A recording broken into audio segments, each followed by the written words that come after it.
यह black death part 1 है। यह वह समय था जब यूरोप में सभी चीजें अच्छी थीं। लोग खेती करते थे और अच्छे मौसम के कारण फसलें भी अच्छी होती थीं। लेकिन जहां अमीर लोगों के लिए अच्छा समय था, वहीं गरीबों के लिए बुरा समय था, क्योंकि उस समय सामंतवाद चरम पर था। जमीन पर अमीर लोगों का कब्जा था और गरीब लोग सिर्फ जमीन पर खेती करते थे। लेकिन तब भी लोग खुश थे और आबादी बढ़ रही थी। ये सब कुछ बदलने वाला था, क्योंकि 6000 किमी दूर एक ऐसी चीज ने जन्म लिया था जो पूरी दुनिया को बदल कर रख देगी।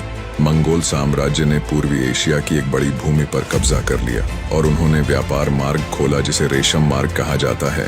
अब इस रेशम मार्ग के माध्यम से रेशम, मसाले, सोना, चांदी का आदान प्रदान होता था। लेकिन एक चीज थी जिसे देखा नहीं जा सकता था, वह उनके साथ चल रही थी, जो चीन, भारत और मध्य पूर्व में फैल गई थी।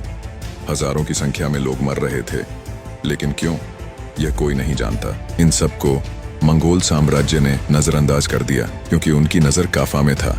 उससे वो लोग यूरोप जाने वाली जहाज को कब्जा कर सकती थी। बिना देरी किए हुए उन लोगों ने काफा में हमला कर दिया। ये एक ऐसा युद्ध था जिसे मंगोल आसानी से जीत सकते थे, लेकिन उनके सैनिक बिना तीर लगे ही मर रहे थे।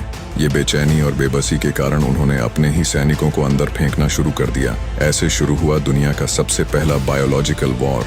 आगे क्या होगा, अगले भाग के लिए मुझे फॉलो करें।